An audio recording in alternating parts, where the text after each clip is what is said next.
Hello friends, Neha એજ્યુકેટરમાં આપનું સ્વાગત છે. આજે હું તમારા માટે લઈને આવી છું 12 અને 13 ફેબ્રુઆરીના મહત્વના કરંટ અફેર્સ, જે તમારી આવનારી પરીક્ષામાં તમને ખૂબ ઉપયોગી થશે અને તમને 1 માર્ક અપાવવામાં મદદ થશે, રાઈટ? અને એક રિક્વેસ્ટ કે વિડીયો શરૂઆતથી લઈને અંત સુધી જરૂરથી જોજો, તો જ તમને ખબર પડશે, રાઈટ? આમાં મેં સમ ઇમ્પોર્ટન્ટ ફેક્ટ નીચે અમુક પોઈન્ટ્સ પણ આપ્યા છે અને ક્વેશ્ચન પણ ડિઝાઇન કરેલા છે, એટલે તમારે બંને રીતના સરળતાથી સમજ રહે. અને ટુડે સ્પેશિયલમાં આજે મેં અહીંયા જ માહિતી આવરી લીધી છે, રાઈટ? તો બસ ચલો આપણે બિલકુલ પણ ટાઈમ બગાડ્યા વગર શરૂ કરી દઈશું. આજનો પ્રથમ પ્રશ્ન છે, પોષણ પખવાડા ક્યારે શરૂ કરવામાં આવ્યું? ઓપ્શન એ 12 સપ્ટેમ્બરથી 16 સપ્ટેમ્બર. પખવાડું એટલે 15 દિવસ, રાઈટ? ઓપ્શન બી 18 માર્ચથી 2 એપ્રિલ. ઓપ્શન સી સપ્ટેમ્બરથી 21 સપ્ટેમ્બર. ઓપ્શન ડી એક પણ નહીં. બોલો, તમને ખ્યાલ હોય તો કહી શકો છો આન્સર. ચલો, અહીં આપણો જવાબ આવશે ઓપ્શન બી, 18 માર્ચથી 2 એપ્રિલ સુધી, રાઈટ? જેમાં મુખ્ય 4 વિષયો ઉપર ધ્યાન કેન્દ્રિત કરવામાં આવ્યું છે. કયું? તો જીવનના પ્રથમ 1000 દિવસ પર ધ્યાન કેન્દ્રિત કરવું, કુપોષણ પર ધ્યાન કેન્દ્રિત કરી તેને દૂર કરવા CMAM દ્વારા, કોના દ્વારા? તો CMAM દ્વારા, રાઈટ? કુપોષણ, માલન્યુટ્રિશન, રાઈટ? પછી બાળકોમાં ઓબેસિટી દૂર કરવી અને સ્વસ્થ જીવનશૈલી અપનાવવા પર જાગૃત કરવા. અત્યારે તમે જુઓ છો ઓબેસિટીથી પીડાતા હોય છે બાળકો, તો એને દૂર કરવું અને સ્વસ્થ જીવનશૈલી અપનાવવા, એ લોકોને જાગૃત કરવા અને લાભાર્થીઓનું જે મોડ્યુલ હોય એ તૈયાર કરવાનું. સમજાઈ ગયું? આ સિવાય 2025 પૂરું થાય ત્યાં સુધીમાં 1000 સુપોષિત ગ્રામ પંચાયતો જાહેર થાય ત્યાં સુધીમાં સેનિટાઇઝેશન એક્ટિવિટી કે ગ્રામ પંચાયતમાં સુધારો લાવવાની એક્ટિવિટી બધી વધારી દેવી, બરાબર? કારણ કે ડિસેમ્બર 2024 બાળ દિવસે એને જાહેર કરવામાં આવ્યું હતું, વીર બાળ દિવસે. ખબર છે ને કઈ? 26 ડિસેમ્બર. એમાં માહિતી તમને નીચે પણ આપી દીધી છે. આ સુપોષિત ગ્રામ પંચાયત યોજના માટે વીર બાળ દિવસના દિવસે જાહેરાત કરવામાં આવી હતી, રાઈટ? ક્યારે? તો 26 ડિસેમ્બર 2024. અને બાળ દિવસ પૂછશે તો 14 નવેમ્બર, ચાચા નહેરુનો જન્મદિવસ, રાઈટ? એ સિવાય તમને સૌને ખબર છે કે બેટી બચાવો બેટી પઢાઓના 10 વર્ષ પૂરા થયા છે, તો એના ભાગરૂપે 100 દિવસનું અભિયાન દેશમાં ચલાવવામાં આવ્યું છે, જેમાં માસિક ધર્મમાં સ્વચ્છતા જાળવી, PNDT એક્ટ એટલે કે જે ગર્ભ પરીક્ષણ થાય છે એના વિશે જાગૃતિ લાવી એને અટકાવવું, રાઈટ? એક ઉદ્દેશ્ય. પર્યાવરણ સાફ રાખવું અને વૃક્ષારોપણનું મહત્વ સમજાવવું. એ સિવાય શૈક્ષણિક ઉત્કૃષ્ટતાને પ્રોત્સાહન આપવું અને લૈંગિક સમાનતા લાવવી અને દીકરીઓના સશક્તિકરણ ઉપર વધારે ધ્યાન કેન્દ્રિત કરવું, એ બધા ઉદ્દેશ સાથે શરૂ કરવામાં આવ્યું છે. અને તમને ખબર છે આ જ યોજના હેઠળ સ્વાવલંબીની કાર્યક્રમ મેઘાલય, આસામ અને મિઝોરમમાં પણ શરૂ થયો છે, રાઈટ? એનો હેતુ છે સ્કિલ ડેવલપ કરવી, રાઈટ? અને સ્કિલ ડેવલપમેન્ટ મંત્રાલયે નીતિ આયોગના સહયોગથી કર્યું છે. તો સ્વાવલંબીની યોજના પૂછાય તો ક્યાં આવશે? આસામ, મેઘાલય, મિઝોરમ. એ પણ લખી નોટ ડાઉન કરી લેજો. એમાં તમારે બીજા રાજ્યની યોજનામાં બહુ ડિટેલિંગની જરૂર હોતી નથી, ખાલી ક્યાં શરૂ કરી છે અને એનો મેઇન પર્પઝ કયું મંત્રાલય, એટલું કરશો ને તો ઇનફ છે. વધારે પડતું ડિટેલ જવાની જરૂર જ નથી એની અંદર. ગુજરાતની હશે તો તમારે એક પોઈન્ટ અંદર નોટ ડાઉન લખવા પડશે. અચ્છા, પોષણ પખવાડાનું આ કયું સંસ્કરણ છે? 7મું. અને પોષણ પખવાડા છે, પોષણ મહિનામાં કન્ફ્યુઝ ના થતા, પોષણ માસ સપ્ટેમ્બરમાં આવે છે, રાઈટ? અને પોષણ પખવાડા પૂછે તો માર્ચમાં, રાઈટ? 18 માર્ચથી 2 એપ્રિલ, 15 દિવસનો ગાળો રહેશે એનો, ક્લિયર? અને પોષણમાં પૂછી લેશે તો સપ્ટેમ્બર. આ કયું સંસ્કરણ છે? 7મું. તો ક્યાંથી શરૂ થયું છે? 2018થી. ક્લિયર? સમજાઈ ગયું? બધા ડાઉટ્સ ક્લિયર થઈ ગયા પોષણ સપ્તાહ વિશે? તો બસ આ બધા પોઈન્ટ્સ તમે એક વખત મસ્ત મજાના યાદ કરી લેજો. જો વિધાન વાક્યમાં પૂછાય તો 100% તમને મળશે નહીં, માર્ક મળશે જ. તમારે બાળ વિકાસ મંત્રાલય કોણ સંભાળે છે તે મને કમેન્ટ કરવાનું છે. પછી નેશનલ ટ્રેડર એટલે કે ટ્રેડ રાઈટ વેલફેર બોર્ડની 5મી મીટિંગ ક્યાં યોજાઈ? Option A Mumbai, option B Chennai, option C Navi Delhi, option D Gandhinagar. બોલો. કારણ કે ગાંધીનગરમાં પણ હવે બધી નેશનલ લેવલની સમિટ યોજાય છે, રાઈટ? એટલા માટે મેં ગાંધીનગર મૂક્યું છે. તો અહીં આપણો જવાબ આવશે ઓપ્શન ડી નવી Delhi, right? Option D option C Navi Delhi. માફ કરજો ફ્રેન્ડ્સ, ઓપ્શન બોલવામાં ભૂલ થઈ, પણ આપણો જવાબ આવશે નવી દિલ્હી. નેશનલ ટ્રેડર વેલફેર બોર્ડની મીટિંગ ક્યાં યોજાય છે? તો નવી દિલ્હી. 5મી મીટિંગ છે, રાઈટ? આમાં વધારે તમારે જ્યારે ડિટેલ્સ આવશે ત્યારે હું તમને ડિટેલ આપી દઈશ, પરંતુ અત્યારે જે મેં પીઆઈબી ફોલો કર્યું છે એમાં અત્યારે આટલી જ માહિતી છે, અને પીઆઈબી ને જ ફોલો કરશો ફ્રેન્ડ્સ. તેના અધ્યક્ષ કોણ છે અત્યારે હાલ NTW ના? તો સુનિલ સિંધી. એમણે આ બજેટમાં કેન્દ્ર દ્વારા બધી જે પહેલ કરી છે આના માટે, ટ્રેડ માટેની, MSME પણ અંદર આવરી લે છે, રાઈટ? તો એના વિશે મસ્ત મજાની માહિતી એમણે આપેલી છે. હવે એક્સ્ટ્રા જે તમારી એક્ઝામ માટે કયા ઇમ્પોર્ટન્ટ પોઈન્ટ છે ને એ હું તમને આની ડિટેલ આવશે એ પછી તમને કહીશ, રાઈટ? કારણ કે 11 ફેબ્રુઆરીના રોજ ચાલશે. સમજાય છે ને ફ્રેન્ડ? તમને ગમતું હોય ને તો એક લાઈક, શેર, સબસ્ક્રાઇબ કરજો, રાઈટ? એટલું જ કહીશ. કારણ કે હું જોઉં છું ઘણા બધા સબસ્ક્રાઇબર્સ નથી કર્યા વગર જ જોઈને જાય છે. મને ગમી, ભલે ના કરે, મને કોઈ પ્રોબ્લેમ નથી, પણ બસ લાઈક જરૂરથી આપો એક. સાયક્લોન 2025 યુદ્ધ અભ્યાસ ભારત કોની સાથે કરશે? બોલો. Option A Egypt, option B Mongolia, option C France, અને ઓપ્શન ડી ઉઝબેકિસ્તાન. બોલો. તમને ખ્યાલ હોય તો કહી શકો છો. યુદ્ધ અભ્યાસ તો આવડવા જ જોઈએ. બોલો બોલો બોલો ને ફ્રેન્ડ્સ, ખ્યાલ હોય તો બોલો ફટાફટ. શું આવશે? ઇજિપ્ત આવશે કે પછી મંગોલિયા આવશે?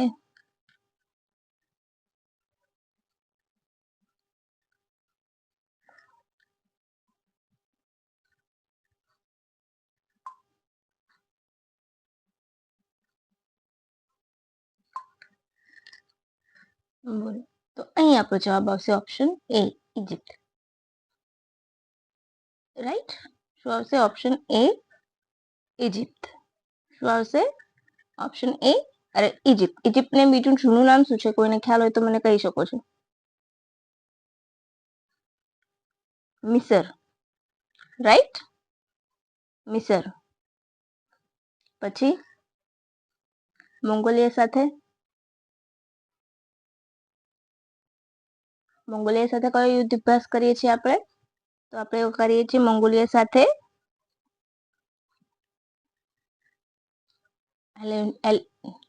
નોમેડિક એલિફન્ટ, રાઈટ?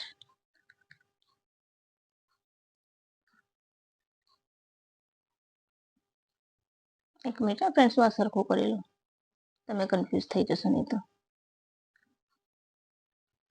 ઇજિપ્તને આપણું જૂનું નામ શું છે ઇજિપ્તનું?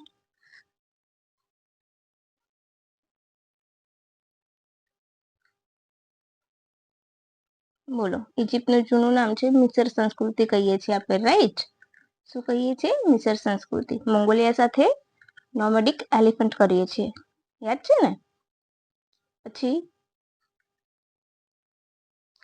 ઉઝબેકિસ્તાન સાથે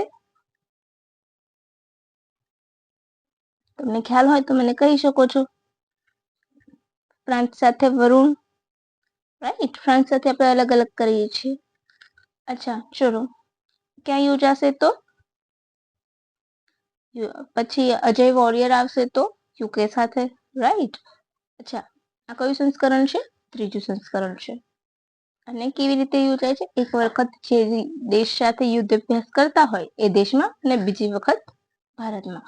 તો ભારતમાં જ્યારે યોજાતું હશે ત્યારે તમને પ્રોપર જગ્યા પૂછશે. તો ક્યાં પૂછાય છે? યોજાશે રાજસ્થાનના મહાજન ફિલ્ડ ફાયરિંગ રેન્જ ખાતે.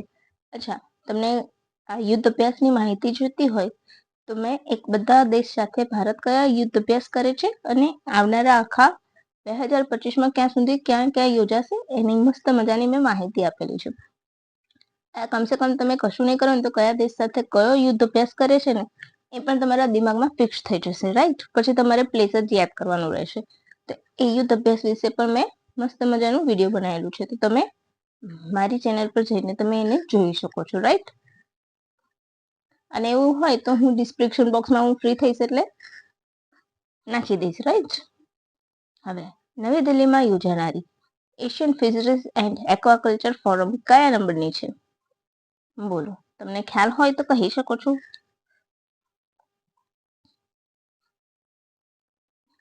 તો અહીં આપણો જવાબ આવશે ઓપ્શન સી, 14મી છે, રાઈટ. અને આ બધો માહિતીનો સોર્સ ક્યાં છે? આપણું પીઆઈબી. ટ્વિટર ઉપર હું પીઆઈબી ને ફોલો કરું છું. તમે ઈચ્છો તો મને પણ ટ્વિટર ઉપર ફોલો કરી શકો છો. અને હા, ટ્વિટર ઉપર હું લગભગ ઓલમોસ્ટ જેટલા મંત્રાલય છે આપણા, બરાબર, એને ફોલો કરું છું ને એની જ માહિતી હું તમને આપું છું. અને ખાસ કરીને તમારે પસંદ હોય ને તો તમે સંસદને ફોલો કરશો ને તો ઇતિહાસ કે પન્ની કરીને એ લોકોની આવે છે. તો એમાં બહુ જ મસ્ત માહિતી હોય છે. ડેઈલી રોજના રોજ કોઈ પણ ડે હશે ને એના વિશે તમને રોજ અપડેટ આપેલી હશે. તો એક વખત તમે જરૂરથી જોજો. અચ્છા, આપણે કઈ છે? Asian fisheries and aquaculture, AFAF, right. 14મા નંબરની છે. થીમ શું છે? તો greening the blue growth in Asia Pacific, right.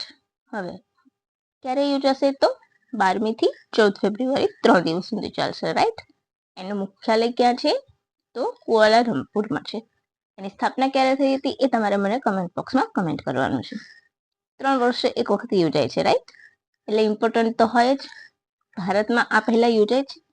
હા, તો યોજાય છે. આમાં કેટલા દેશો ભાગ લેશે? 24 દેશના 1000 પ્રતિનિધિઓ ભાગ લેશે, રાઈટ.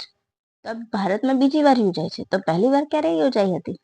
તો કોચીમાં 2007માં. એ 8મા નંબરનું સંસ્કરણ હતું, રાઈટ. ઉદ્ઘાટન કોણે કર્યું? તો આપણા પંચાયત અને ડેરી મંત્રાલયના રાજીવ રંજન દ્વારા, રાઈટ. ICAR કન્વેન્શન સેન્ટરથી કરવામાં આવશે, રાઈટ. એટલે કે આજે કાલે થઈ ચૂક્યું છે. વર્લ્ડ મત્સ્યપાલન મહાનિર્દેશક કોણ છે? ડોક્ટર ઈશાન યાસીન મોહમ્મદ, રાઈટ.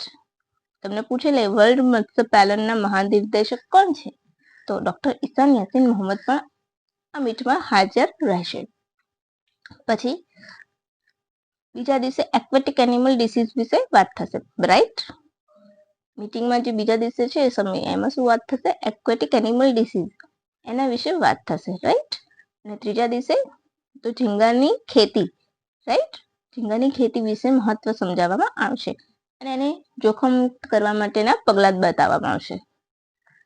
પછી નેક્સ્ટ ક્વેશ્ચન, મહાકુંભના પવિત્ર જળ ને તમારા ઘરે ઓનલાઈન ગ્રોસરી કયું ઓનલાઈન ગ્રોસરી પ્લેટફોર્મ પહોંચાડશે? અહીંયા ક્વેશ્ચન રહી ગયો છે, થોડોક ડિઝાઇન કરવામાં થોડીક મિસ્ટેક થઈ ગઈ છે.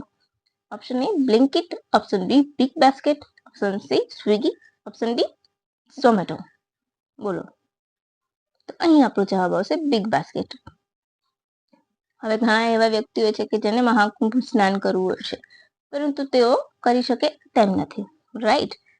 તો એ લોકો માટે સ્પેશિયલ મહાકુંભનું પાણી, મીન્સ કે અત્યારે હાલનું સંગમનું પાણી તમને તમારા ઘરે પહોંચાડશે. તમારા ડોર સુધી આવી જશે, રાઈટ. કઈ 3 નદીઓનો સંગમ છે? તો ગંગા, યમુના, સરસ્વતી. સરસ્વતી લુપ્ત થયેલી, ક્લિયર. ટાટા ગ્રુપની આ ગ્રોસરી એપ છે. એ પણ કદાચ બાય મિસ્ટેક પૂછાઈ જાય કે કોનું છે? બિગ બાસ્કેટ તો ટાટા ગ્રુપનું છે. સનાતન ધર્મ ટૂર કયા રાજ્યે શરૂ કરી? Option A Tamil Nadu, option B Kerala, option C Gujarat, option D એક પણ નહીં. બોલો, અહીં આપણો જવાબ આવશે એક પણ નહીં, ક્લિયર. ઓપ્શન ડી એક પણ નહીં. તો ક્યાં શરૂ થઈ છે? તો આંધ્રપ્રદેશના ડેપ્યુટી સીએમ પવન કલ્યાણ દ્વારા શરૂ કરવામાં આવી હતી, રાઈટ. અને એમણે યાત્રા પણ શરૂ કરી દીધી છે. બિમસ્ટેક યુથ સમિટ ક્યાં યોજાશે? Option A Chennai, option B Chandigarh, option C Gandhinagar, option D Ahmedabad. બોલો, તો ઓપ્શન સી ગાંધીનગર. આ પહેલા તમને ખબર છે ને બ્રિક્સના યુવાઓની જે 8 મીટ થવાની હતી એમાંથી ચોથા નંબરની પણ ગાંધીનગરમાં યોજાઈ હતી અને મેં તમને પ્રીવિયસ કરંટમાં પણ કરાયેલું છે, એ પણ બહુ જ મસ્ત ડિટેલમાં છે, રાઈટ. હવે બિમસ્ટેકનું જોઈ લઈશું. ગાંધીનગરમાં યોજાશે, રાઈટ, યુથ સમિટ. ઉદઘાટન કોણ કરશે? તો યુવા બાબતોના મંત્રાલય, રમત ગમત મંત્રાલય સંભાળતા એવા મનસુખ માંડવિયા. થીમ શું છે? Youth as a bridge for intra BIMSTEC exchange, right. એનો હેતુ કેમ છે, શું છે? તો 2030 સુધી એસડીજી પ્રાપ્ત કરવા જે યુથ છે એની મદદ લઈને. સિમ્પલ ભાષામાં કહી દઉં છું જેથી કરીને તમને ખબર પડે. બિમસ્ટેકનું પૂરું નામ શું છે? તો બે of Bengal initiative four multi sectoral technical and economic corporations. કેટલા સભ્યો છે એમાં? 7. Bharat, Bangladesh, Myanmar, Thailand, Nepal, Bhutan, Sri Lanka, right, એના સભ્ય દેશો છે. 1997માં સ્થાપના થઈ હતી અને ઢાકા એનું મુખ્ય મથક છે, રાઈટ. હાલની અધ્યક્ષતા કયા દેશ પાસે છે? તો થાઈલેન્ડ પાસે. બસ આમાં આટલી માહિતી ઇનફ છે, right.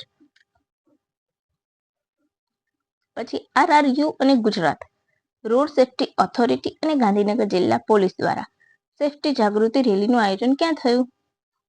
Option A Mansa, option B Chenpur, option C Dehgam, option D Gandhinagar. અહીંયા વધારે ડિટેલની જરૂર નથી, આપણે સીધો જવાબ પર જતા રહીશું, દહેગામ. RRU એટલે રાષ્ટ્રીય રક્ષા શક્તિ યુનિવર્સિટી. કુલપતિ કોણ છે? બિમલ પટેલ. પછી બુદ્ધ ટ્રાય સર્વિસ અભિયાન નામથી મોટરસાયકલ અભિયાન કયા દેશોએ શરૂ કર્યું? Option A Myanmar, Thailand, Sri Lanka. Option B Nepal, Bangladesh, Myanmar. Option C Thailand અને નેપાળ, થાઈલેન્ડ, મ્યાનમાર. અને ઓપ્શન ડી નેપાળ, ભારત, શ્રીલંકા. તો અહીં આપણો જવાબ આવશે option C, sorry option D Nepal, Bharat, Sri Lanka. Option D Nepal, Bharat, Sri Lanka. તો આ રેલી ક્યાં યોજાશે? તો લુંબિનીથી ગાલે સુધી, એટલે કે નેપાળથી લઈને શ્રીલંકા સુધી ભારત વાયા જશે. શું એનું કામ છે? તો આ બુદ્ધ છે તો બુદ્ધના સ્થળોની, બુદ્ધથી રિલેટેડ દરેક સ્થળની મુલાકાત લેશે. સિમ્પલમાં એનો ઉદ્દેશ્ય શું છે? તો શાંતિ વધારવી, દેશો વચ્ચે સંવાદિતતા વધારવી અને પર્યટન વધારવું, બરાબર, એ ઉદ્દેશથી શરૂ કરવામાં આવી છે.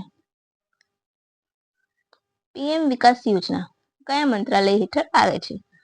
અલ્પસંખ્યક મંત્રાલય, ગૃહ મંત્રાલય, શિક્ષણ મંત્રાલય કે પછી એક પણ નહીં? બોલો. તો અહીં આપણો જવાબ આવશે ઓપ્શન એ અલ્પસંખ્યક મંત્રાલય, રાઈટ. Minorities, right. ઇંગ્લિશમાં કહીએ તો શું કહેવાશે? માઇનોરિટીઝ. હવે પૂરું નામ શું છે યોજનાનું? તો વિરાસત કા પ્રધાનમંત્રી વિરાસત કા સંવર્ધન પૂરું નામ છે. આ બધી જે યોજનાઓ છે એને એકીકૃત કામ કરવાનું કરશે. કેવી? તો સીખો ઓર કમાઓ, નઈ મંજિલ, નઈ રોશની, હમારી ધરોહર, ઉસ્તાદ જેવી યોજનાઓને એકીકૃત કરશે. વિકાસ યોજના, રાઈટ. PM વિકાસ યોજના અલ્પસંખ્યકો માટે છે, રાઈટ, માઇનોરિટીઝ માટે. તો કઈ છે? 6 છે. અલ્પસંખ્યકના સમૂહ કેટલા છે? 6. યાદ રાખજો, શીખ, મુસ્લિમ, પારસી, ઈસાઈ, બૌદ્ધ અને જૈન. આ 6 અલ્પસંખ્યકોમાં આવશે. કદાચ તમને પૂછી શકે છે વિધાન વાક્ય બનાવીને કે નીચેનામાંથી કોણ અલ્પસંખ્યકમાં નથી આવતું, અને બે ની પેરિંગમાં ઓપ્શન આપી દે અને પછી એને એક એક હટાવી દે કે એ અને બી ઉપરના બધા. તમને સમજાય છે ને ફ્રેન્ડ્સ અત્યારની GPSC ની પેપર સ્ટાઇલ. હવે નેક્સ્ટ તરફ થોડાક ઇમ્પોર્ટન્ટ ફેક્ટ્સ જોઈ લઈશું કે જે વન લાઇનરમાં પૂછાઈ શકે. અમેરિકાના રાષ્ટ્રપતિ ડોનાલ્ડ ટ્રમ્પે 9 ફેબ્રુઆરીને ગલ્ફ ઓફ અમેરિકા ડે તરીકે ઉજવવાની જાહેરાત કરી. કેમ? તો તમને હમણાં જ મેં શીખવ્યું હતું કે ગલ્ફ ઓફ મેક્સિકોનું નામ બદલીને ગલ્ફ ઓફ અમેરિકા કરવામાં આવ્યું હતું, એટલે તો એ દિવસની યાદમાં ડોનાલ્ડ ટ્રમ્પે આ જાહેરાત કરી. અચ્છા, ડોનાલ્ડ ટ્રમ્પ બીજી વાર રાષ્ટ્રપતિ બન્યા છે, રાઈટ. અને કયા નંબરના છે? 47માં. તો પહેલા કયા હતા? 45માં. સમજાય છે? એટલે ધડાકા કરે છે, થર્ડ જેન્ડર કાઢી નાખ્યું છે, રાઈટ. હાલમાં પણ મહિલાઓની જે રમત છે એમાં પણ થર્ડ જેન્ડરને રમવાની એમણે પ્રતિબંધ મૂક્યો છે. પેરિસ એગ્રીમેન્ટ, WHO, યુનેસ્કો બધામાંથી બહાર નીકળી ગયું છે. આર્જેન્ટિના પણ WHO માં બહાર નીકળી ગયું છે, એ પણ નોટ ડાઉન કરજો. પછી ભારતના પરમાણુ ઉર્જા ક્ષેત્રમાં રોકાણ કરનારી પ્રથમ ખાનગી કંપની જિંદાલ ન્યુક્લિયર બની, જે ભારતના 2047 સુધીના 100% ગીગાવોટના લક્ષ્યાંકને પૂરું કરવામાં મદદ કરશે. 100% ગીગાવોટ લક્ષ્યાંક કયા વર્ષનો છે? તો 2047. પછી હાલ એટલે કે HAL દ્વારા HJT ને યશસ નામ આપવામાં આવ્યું. HJT એટલે હિન્દુસ્તાન જેટ ટ્રેનર કિરણ માર્ક 2 નું સ્થાન લેશે અને બંને વાયુસેના અને નૌસેના બંનેને ઉપયોગી થશે. અચ્છા, HAL ની સ્થાપના વાલચંદ હિરચંદ દ્વારા 1940માં. હમણાં જ 2024માં તે મહારત્ન કંપની બની, બરાબર. પછી ગુજરાતમાં ભારતની પ્રથમ રાષ્ટ્રીય સહકારી યુનિવર્સિટી આણંદમાં બનશે, જેને ત્રિભુવન સહકારી યુનિવર્સિટી નામ આપવામાં આવ્યું છે. અમિત શાહે આવી યુનિવર્સિટીનો પ્રસ્તાવ મૂક્યો હતો. ક્યારે? તો 2021માં. એ સહકાર મંત્રાલય પણ સંભાળે છે ને ગૃહમંત્રી છે, રાઈટ. 12મી ફેબ્રુઆરીએ રાષ્ટ્રીય ઉપભોક્તા દિવસ અને 11 ફેબ્રુઆરી પૂછે તો એન્ટી સ્મગલિંગ ડે, રાઈટ. હવે આજનો દિવસ today special 13 February world radio day. ક્યારથી ઉજવાય છે? 2012થી. આ વર્ષની થીમ શું છે? Radio and climate change, powerful tool for a climate action, right. Radio and climate change, powerful tool for a climate action. રેડિયોની શોધ કોણે કરી હતી? તો જી માર્કોનીએ, right. 13 February national women's day. કોની યાદમાં? તો સરોજિની નાયડુ ની જન્મજયંતિના ભાગરૂપે ઉજવાય છે, રાઈટ. ક્યારથી? તો 2014થી, સોરી. તેઓ ભારતના પ્રથમ મહિલા રાજ્યપાલ પણ રહી ચૂક્યા હતા. ભારતની કોકિલા તરીકે જાણીતા. હૈદરાબાદમાં જન્મ. 1925માં ભારતીય રાષ્ટ્રીય કોંગ્રેસના પ્રથમ મહિલા અધ્યક્ષ બન્યા હતા, રાઈટ. અને આમ પૂછે ઓવરઓલ તો કોણ અંગ્રેજ હતા? Annie Besant. પણ ભારતના પૂછે પ્રથમ તો સરોજિની નાયડુ. આ વર્ષની theme accelerating action for gender equality, right. તેઓ સારા લેખિકા પણ હતા. The golden threshold, the bird of time, the songs of life, the broken wings, songs of India, એ બધી તેમની કૃતિઓ છે. તો બસ ટુડે સ્પેશિયલમાં પણ ફક્ત આટલું જ. 2 દિવસ યાદ રાખી લેવાના છે, વિશ્વ રેડિયો દિવસ અને નેશનલ વુમન્સ ડે. તો બસ ફ્રેન્ડ્સ, મજા આવી હોય તો લાઈક, શેર, સબસ્ક્રાઇબ જરૂરથી કરજો અને તમારા મિત્રોને પણ આ જરૂરથી શેર કરજો, જેથી કરીને એ પણ જીપીએસસીની તૈયારી કરતા હોય ને તો એમને પણ મસ્ત મજાનો માહિતીનો સોર્સ મળી રહેશે. તો બસ friends, thank you for watching my video and have a good day. Bye friends.